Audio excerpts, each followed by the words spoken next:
Salut à tous, aujourd'hui on va décortiquer ensemble les résultats absolument spectaculaires des championnats du monde de trail 2025.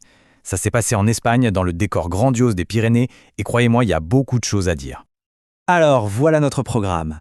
On va planter le décor à Canfranc, puis on va se pencher sur la domination américaine sur le format long. Ensuite, on verra comment une autre discipline est en train de tout changer. On analysera le podium qui est de plus en plus mondial, et on terminera en se demandant ce que tout ça signifie pour l'avenir du trail. Bon, allez, on se lance. Direction Canfranc en Espagne. Imaginez un peu, plus de 1600 athlètes venus de 70 pays, tous réunis pour affronter un défi juste monstrueux. On va parler de l'épreuve reine, le trail long.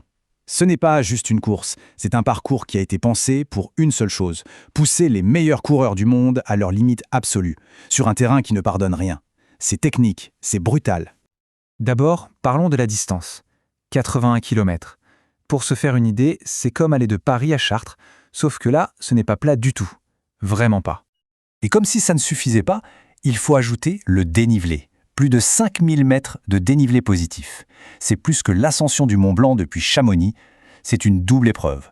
Une d'endurance et une autre, de pure lutte contre la gravité. Passons maintenant aux grands gagnants de cette épreuve reine. On a deux athlètes américains qui ont signé des performances incroyables, mais chacun avec une histoire radicalement différente. Côté femme, Katie Schide, elle n'a pas simplement gagné, non, elle a offert ce que les commentateurs ont appelé un récital solitaire, c'est-à-dire une démonstration de force seule en tête du début à la fin, magistrale. Mais ce qui est le plus fou, ce n'est même pour la victoire, c'est l'écart. Regardez bien, presque 25 minutes d'avance sur la deuxième. À ce niveau de compétition, c'est un gouffre, c'est du jamais vu, ou presque. Côté homme, par contre, l'histoire est complètement différente. Pour Jim Wemsley, ça n'a pas été une balade de santé. C'était plutôt l'histoire d'un combat contre lui-même, contre le doute. Il est arrivé avec des soucis au genou, une préparation loin d'être idéale, bref, il n'était pas favori. Et pourtant, il est allé chercher le seul grand titre qui manquait à son palmarès. La preuve, enfin, qu'il pouvait dominer aussi sur les terrains techniques européens. Ok, on a vu les stars confirmées sur le trail long. Mais pendant ce temps-là, sur le trail court, il s'est passé quelque chose de fascinant. Un vrai basculement qui pourrait bien redéfinir le sport. Pour décrire la performance de la gagnante du trail courte, Tove Alexandersson, les journalistes ont parlé d'une domination rarement vue. Et ils n'exagèrent pas. Ce qu'elle a fait, c'est tout simplement historique. Le résultat est juste hallucinant. Elle termine 17e au classement général. Oui, hommes et femmes confondus. Et cet exploit vient s'ajouter à un palmarès qui est déjà, d'une autre planète. C'est sa 37e médaille d'or en championnat du monde. Mais le plus incroyable, c'est ça. Ces titres, elle les a remportés dans 5 sports différents.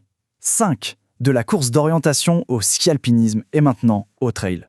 Et d'ailleurs, quel est le point commun entre la championne et le champion du trail course cette année? Ils viennent tous les deux du même sport, la course d'orientation. Et c'est là qu'est le vrai tournant. Les victoires d'Alexandersson et du Français Frédéric Tranchant, elles nous disent une chose, l'endurance pure, la capacité à courir vite et longtemps, ça ne suffit plus.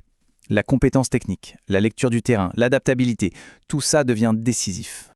Au-delà de ces victoires individuelles, si on prend un peu de recul, ces championnats racontent une histoire encore plus grande, celle d'un sport qui devient de plus en plus international. Alors bien sûr, si on regarde les podiums par équipe, on retrouve les nations qu'on a l'habitude de voir. L'Italie, les États-Unis, la France. Assez classique. Mais si on regarde les résultats individuels, c'est une autre histoire qui se dessine. Et cette histoire, elle est symbolisée par ce résultat, la médaille d'argent pour la Népalaise Sunmaya Buddha. Sa performance est la preuve éclatante que des talents de classe mondiale émergent maintenant, bien au-delà des pays historiquement forts en trail. Et c'est la même chose chez les hommes.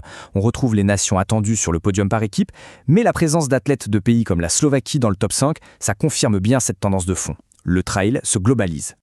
Bon, alors, si on devait faire le bilan, qu'est-ce qu'il faut retenir de ces championnats à Canfranc?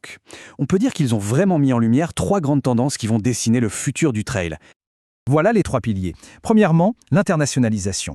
De nouveaux pays arrivent au plus haut niveau. Deuxièmement, la technicité. Savoir lire le terrain, ce n'est plus une option, c'est indispensable. Et troisièmement, la polyvalence. Les champions de demain devront être capables de briller sur n'importe quel type de parcours. En bref, Canfranc 2025 nous a brossé le portrait robot du champion d'aujourd'hui. Plus international, plus technique, plus polyvalent.